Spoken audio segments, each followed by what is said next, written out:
départ réel de Le kilomètre zéro, le départ réel de cette deuxième étape du Tour de France, direction Barcelone, direction Montjuic.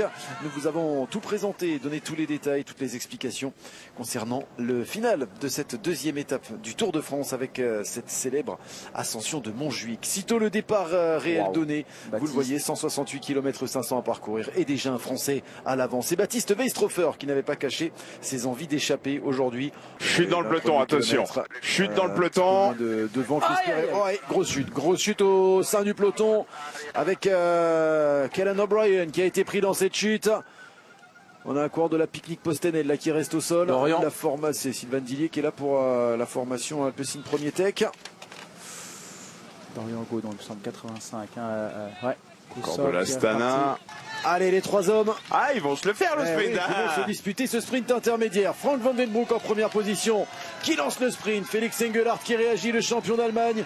Et Alex Molenaar en troisième position. C'est l'Allemand qui passe devant maintenant. Alex Molenaar qui va attendre le dernier moment. On a dit que normalement Engelhardt était le plus rapide. Eh bien non, c'est peut-être Molenaar qui sur la ligne va devancer le champion d'Allemagne. C'est Molenaar et c'est l'équipe invitée, la Cara Rural, qui vient remporter les 25 points de ce sprint intermédiaire. Alex Molenaar qui a été très intelligent, qui a attendu le tout dernier moment. Vous le voyez 14, 12, 10, 9, 8, 7, 6, 5, 4, 3, 2 et 1 point à aller chercher. C'est parti pour Mats Pedersen. Mats Pedersen, mais c'est Philipsen. C'est Philipsen, non Binyam Girmay, gauche, qui va venir chercher la quatrième place. On veut déclencher le plus tard possible. Et là, 125 mètres, c'est peut-être le moment. Ouais, pour l'instant, ils se regardent et c'est parti. Hop là, ça a touché, hein. Et c'est finalement non, c'est quand même Molenaar. C'est quand même Molenaar qui va en profiter. Frank Van Den Broek n'aura rien du tout aujourd'hui. Alex Molenaar qui rafle tout, le sprint intermédiaire et le sommet de cette difficulté en deuxième catégorie, la Côte de Bégoès. 2 sur 2 pour le coureur néerlandais de cette Cara Rural, le sprint intermédiaire et le grimpeur. Il n'aura rien laissé aux copains. Ouais, même classement. Et le peloton qui s'est rapproché pendant ce temps-là parce qu'on a levé le pied un petit peu devant. Changement de vélo pour Isaac Del Toro qui attend d'être dépanné là sur le bord de la route. Et il repart dans l'autre sens. Il va à l'autre voiture. Il va à l'autre voiture. J'ai l'impression, on l'a vu passer en descente. Ça, c'est interdit, hein. Bah, et surtout qu'il va se retrouver très très loin. Et il repart. Alors ça. Même le mécanicien repart. Il repart à vélo aussi. Tout le monde fait du vélo. Eh bien, ça veut dire qu'il va être désormais pointé après 2 minutes. Ah oui, 2,20. Ouais. 2 minutes 20 sur la tête de course. 2 minutes sur le peloton. 2 minutes de retard sur le peloton pour Isaac Del Toro qui va s'infliger une grosse poursuite. Ah, Sexas crevaison. Paul Sexas crevaison sur les ondes de Radio Course. Ouais, et qui va non pas attendre d'être dépanné mais repartir avec le vélo d'un coéquipier. Hop, Crossman. Ah oui, il a fait du cyclocross. Il suffit de le voir sur sa montée. Sacrifice d'Aurélien Paré-Peintre qui laisse sa monture à Paul Sexas qui va repartir avec un vélo qui n'est pas le sien. Mais on va essayer de perdre le moins de temps et le moins de jus possible du côté du jeune Français. On va aller chercher la première ascension dans quelques instants. À droite ici. Et on va surveiller évidemment le placement de Paul Sexas. Est-ce qu'il est parvenu à remonter au sein de la file? Pas sûr. Il est au sein du peloton, on le rappelle. Mais retrouver les premières positions du peloton, ça va pas être une chose facile à faire. Et c'est Brandon McNulty qui fait le début de cette ascension. Avec déjà Tadej Pogacar en deuxième position, calé dans sa roue. Ça monte un gros rythme. Qui est déjà là en deuxième position. Jonas Vingegaard ne s'y trompe pas. Il est venu se placer ici au contact également. Ça va déjà très vite. Et Remco Evenepoel qui est venu également se replacer. Et pour l'instant, on n'aperçoit pas Paul Sexas. Alors qu'on annonce beaucoup de coureurs distancés, quasiment un peloton. Alors, on s'est complètement relevé pour ceux qui savaient qu'ils n'allaient pas peser sur le final. Romain Grégoire, victime d'une crevaison. Au sommet de la côte, attendu par Germany, semble-t-il. Romain Grégoire, le champion de France, serait donc victime d'une crevaison au sommet de cette difficulté à 26 km de l'arrivée. Décidément, les Français pas vernis. Quand ce n'est pas Kevin Vauquelin, c'est Romain Grégoire. Ou Paul Sexas. Il est là, il est rentré. Et nous retrouvons la même ligne d'arrivée qu'hier. Lenny Martinez est toujours là, côté tricolore.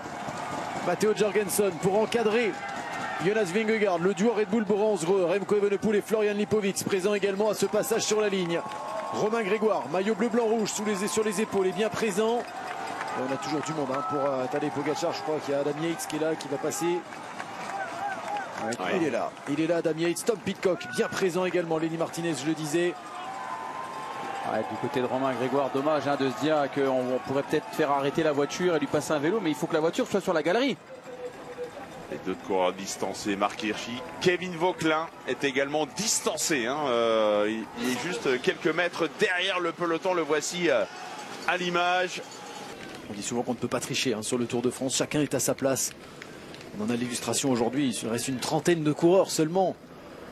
Il n'y a pas eu de col aujourd'hui, mais ça roule tellement vite dans ces différentes ascensions, dans ce circuit technique urbain de Barcelone. Chacun est à sa place. Ceux qui ont les jambes sont là, les autres ont disparu. Bon, c'est parti. On y est. Avec Matthias Vacek en première position, coéquipier de Juan Ayuso, le champion de République tchèque, qui est là.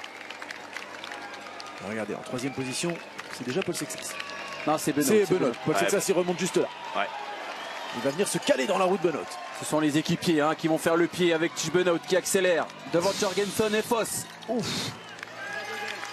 Le gros relais maintenant de Tish Benoît. Mathieu Van Der Poel s'est replacé également dans les premières positions. Van Der Poel distancé. Terminé pour Tish Benoît. On va retrouver désormais la formation Emirati avec 3 coureurs. Adam Yates, Tadej Pogacar et Isaac Del Toro. Il va rien se passer. Remco Evenepoel juste derrière le train Emirati. Ouais, Carapace également bien placé. Il va mettre une petite carapace. Regarde bien. Ouais. S'il peut. Parce que le problème, c'est que ça monte vite, non? Et puis surtout, on arrive au sommet. C'est peut-être Tobias Alandu-Hanesen qui va la mettre, la petite. Oui. L'accélération de Tobias Alandu-Hanesen, suivi par Richard Carapace. La réaction immédiate, signée Tadej Pogacar, Jonas Vingegaard. Ils sont roue dans roue. Ça roule vite, très vite, trop vite pour essayer, pour pouvoir faire une différence surtout. Au sommet, Tobias Alandu-Hanesen qui passe en première position. Avec Richard Carapace dans sa roue. Place à la descente. Nous aurons certainement un petit groupe pour se disputer la victoire au sprint dans cette deuxième étape. Del Toro a reculé, mais il va basculer pas très loin. On va chercher du regard, évidemment, le maillot de champion de France de Romain Grégoire, même s'il a été mis en difficulté, ça se relève devant, donc ça peut permettre à des coureurs qui ont basculé avec 4-5 secondes de rentrée. Skelmose qui en profite. Ouais, Mathias Skelmose qui va profiter de ces quelques hectomètres de descente pour tenter de se faire la malle. Ouais, mais Del Toro il va, il laisse pas sortir. On va voir un beau sprint. Attention, Pogacar va vite. Remco Evenepoel, même si c'était pas son truc en début de carrière, a vraiment fait des gros progrès dans cet exercice. On a Pidcock qui va vite, on a Romain Grégoire qui est là, qui a une belle pointe de vitesse également. Lenny Martinez également, malgré son petit gabarit, il va quand même assez vite. Et Paul Sexas a une belle pointe de vitesse. Et Paul Sexas, bon attention, on a plein de favoris. La flamme rouge, mais on se posera pas mal de questions sur le plateau des rois de la pédale. Pourquoi avoir roulé de la sorte pour McNulty, pour Adam Yates, sans que Tadej Pogacar ne bouge ensuite? Car il a des certitudes au sprint, il a des certitudes peut-être au sprint. En tout cas, si on reste assis, Vingegaard va garder le maillot jaune. Jusqu'à virer comme ça. C'est Isaac Del Toro et Jonas Vingegaard qui l'a compris et qui se lance tout de suite à sa poursuite. Oh, ce virage pris par le Mexicain là. Il reste 500 mètres. Isaac Del Toro en première position, Jonas Vingegaard en deuxième. Et le maillot à poids Tadej Pogacar qui va surgir maintenant peut-être pour prendre le relais du Mexicain. Ouais, Pidcock, Grégoire sont trop loin. Et c'est Pogacar qui va aller chercher un doublé. Il va laisser la victoire peut-être à Del Toro, à moins qu'il y ait un Vingegaard. Ouais, Isaac Del Toro et Jonas Vingegaard qui ne peut pas suivre. Isaac Del Toro qui va aller chercher la victoire, offerte sur un plateau par Tadej Pogacar, qui lui offre le cadeau de Tadej Pogacar. Il n'en fait pas souvent, mais là il va faire un sacré cadeau à Isaac Del Toro, le doublé de la formation UE. Il s'amuse. La victoire d'Isaac Del Toro, la deuxième place pour Tadej Pogacar. Il est seigneur, Tadej Pogacar. Le top 10 de cette étape remporté par Isaac Del Toro. Première victoire d'étape pour Isaac Del Toro sur les routes du Tour de France. Il avait gagné sur le Giro l'année dernière. Il s'impose sur le Tour cette année devant Tadej Pogacar, Remco Evenepoel, donc Jonas Vingegaard. Le beau final de Matthias Skelmose qui vient prendre la 5e place. Romain Grégoire 7e devant Lenny Martinez. Et Paul Sexas